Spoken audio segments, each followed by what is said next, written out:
Di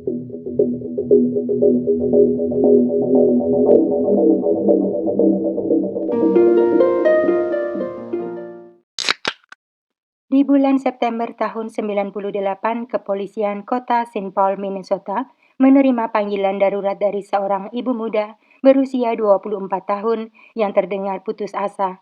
Sebelum operator sempat bertanya lebih jauh, sambungan terputus.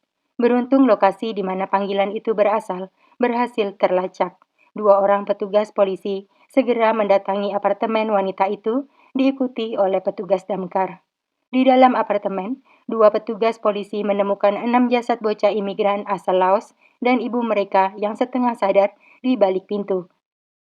Kasus hari ini adalah permintaan dari salah satu sahabat Weekly, Riri Syafaria 6251. Terima kasih sis requestnya. Semoga video hari ini bisa menjawab rasa penasarannya. Kuaher lahir pada malam tahun baru tanggal 31 Desember tahun 73 di tempat pengungsian suku Hmong yang berlokasi di Thailand. Aslinya Kuaher berasal dari Laos, tetapi karena terjadi pertikaian politik di sana, banyak suku Hmong yang mengungsi ke Thailand untuk kemudian direlokasi ke Eropa dan Amerika. Selama tinggal di penampungan pengungsi, Kuaher kehilangan kesempatan untuk bertumbuh dalam lingkungan yang sehat dan stabil. Masa kecilnya dikelilingi wajah muram dan tertekan para pengungsi yang menunggu kepastian relokasi mereka. Malangnya, Kuaher tidak hanya kehilangan masa kecilnya, tetapi juga kehormatannya. Beberapa kali dia sempat menerima pelecehan dari sesama pengungsi di usia belia. Parahnya, pelaku tidak pernah menerima hukuman dan kasus itu menguap begitu saja karena pelecehan dianggap aib yang harus ditutupi dalam tradisi suku Hmong. Sedangkan Kuaher harus menanggung trauma sendirian hingga dewasa.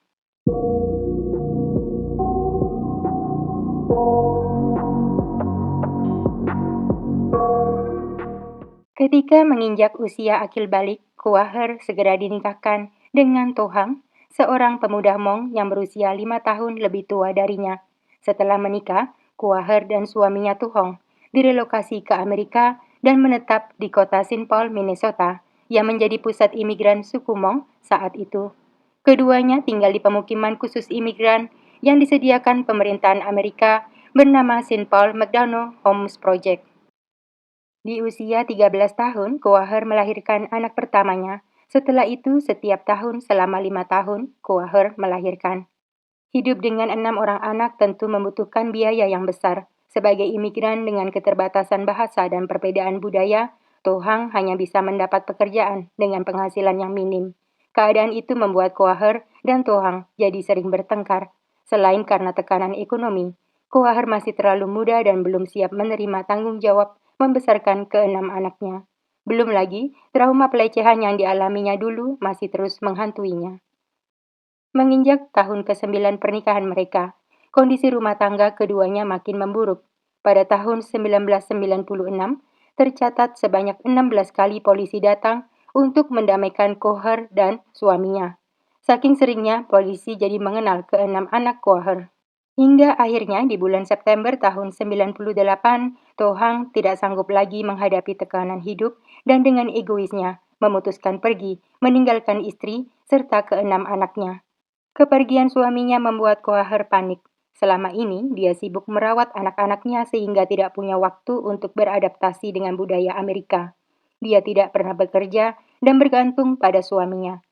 Satu-satunya harapan Kuaher hanya dari bantuan pemerintah yang nilainya sangat minim, bahkan seringkali tidak cukup untuk memenuhi kebutuhan hidup dan membayar sewa apartemen. Bagaikan jatuh tertimpa tangga, Kuaher dan anak-anaknya sekarang terancam jadi gelandangan karena tidak sanggup bayar sewa. Kuaher sering berkeluh kesah tentang tekanan hidup yang dirasakannya kepada seorang teman. Dia mengaku menyesal menikah di usia belia. Tetapi sayang, tidak ada seorang pun yang menyadari tanda-tanda depresi parah yang ditunjukkan oleh Kuaher. Hingga dalam keputusasaannya, dia nekat mengambil jalan pintas yang tragis.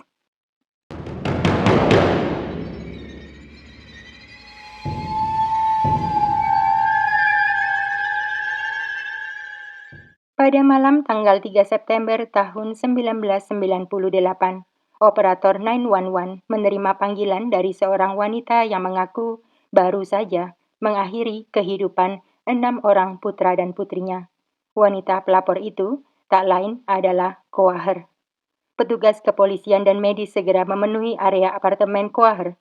Mereka sempat kesulitan masuk ke dalam karena tubuh Koaher menghalangi pintu, namun dengan segala upaya, akhirnya mereka berhasil mengatasi situasi itu. Koaher yang setengah sadar tampak mengenakan gaun pesta warna merah dengan kabel masih melingkari lehernya. Sambil berteriak ke arah Koaher, petugas bertanya di mana keenam anaknya. Tetapi Koaher tidak menjawab dan hanya menggeleng lemah. Petugas segera mencari ke segala sudut rumah hingga mereka menemukan jasad keenamnya yang masih hangat ketika petugas memeluk mereka satu persatu. Koaher segera dilarikan ke rumah sakit untuk mendapat perawatan. Setelah pulih, Koaher memberikan keterangannya kepada polisi didampingi oleh seorang penerjemah. Berdasarkan pengakuan Koaher, sebenarnya dia berniat mengakhiri hidupnya sendiri karena depresi akibat tekanan hidup. Tetapi Koaher teringat pada mantan suaminya yang pasti tidak mau merawat keenam anaknya saat dirinya tiada nanti. Karena tidak mau keenamnya menderita dan terlantar, Koaher memutuskan untuk membawa serta mereka ke alam sana. Pada pagi hari tanggal 3 September, Koaher memanggil putra-putrinya satu persatu ke lantai 2, dimulai dari yang tertua hingga yang paling kecil. Begitu masuk ke dalam, Koaher segera menjerat mereka dengan kain hitam hingga tiada. Setelah selesai, Koaher pergi ke ruang tamu, menggantungkan kabel telepon pada lampu di langit-langit, berniat hendak mengakhiri hidupnya sendiri.